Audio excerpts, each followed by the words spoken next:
Mu rukurikirane rw'ibiyago umuhari w'abakenyezi n'abigeme baharanira amahoro n'umutekano mu Burundi wakoranye na bamwe mu bakenyezi b'abamenyeshamakuru mu ntumbero yo kwerekana uruhara, ubutwari n'ubukerebutsi bwabo mu kuguma bamenyesha amakuru ajanye n'umutekano muke hamwe n'ihonyangwa ry'agateka ka zina muntu bibandanya kwibonekeza mu Burundi.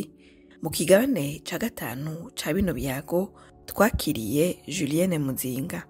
Julienne araducira ku mayange ingene yinjiye mu mwuga wo kumenyesha amakuru hamwe n'icatumye ahitamwo gutora inzira yo kumenyesha amakuru.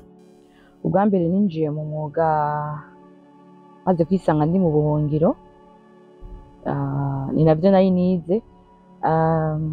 Nkiheza kwiga niho haciye hatangura irya myigaragambyo, nisanga nanje nageze mu buhungiro nk'abandi. Umwuga rero naje kuwinjiramwo nsanga abandi bamenyesha amakuru, mpitamwo gutangura kuwukora kinyamwuga.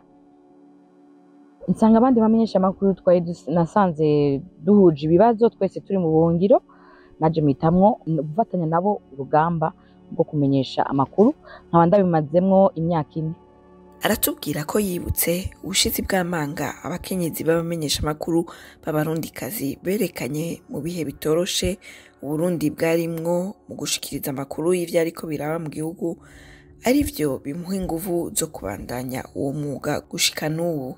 Ubwa mbere canejirije nuko ingorane zose bahuye nazo nuko batigeze bahagarika gukora uwo mwuga, naho hari ingorane nyinshi harimwo iterabwoba no gufungwa kw'ibimenyesha amakuru. Abakenyezi barabandanije akazi kabo, hanyuma bituma ivyabaye bimenyekana kw'isi yose, kandi vyanatumye benshi muri bo biyemeza kubandanya gukora uwo mwuga ku mugaragaro no guharanira ukuri.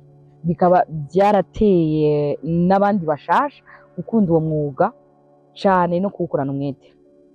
Julienne arashikiriza ubutumwa bwo gushimira abakenyezi baciriye inzira abandi, akongera akavuga n'ivyo yifuza gusigira abakenyezi bakiri bato bazoza inyuma yiwe muri uwo mwuga wo kumenyesha amakuru.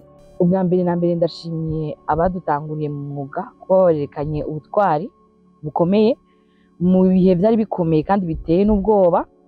Kubona umupfasoni canke umukenyezi yubahuka gukora mu bihe nka biriya bikomeye, ntiyite ko kwimvira ku ngaruka bimugirira, ntiyite ko kuba yohasiga ubuzima kugira ngo haranire uburenganzira bwo kumenyesha amakuru.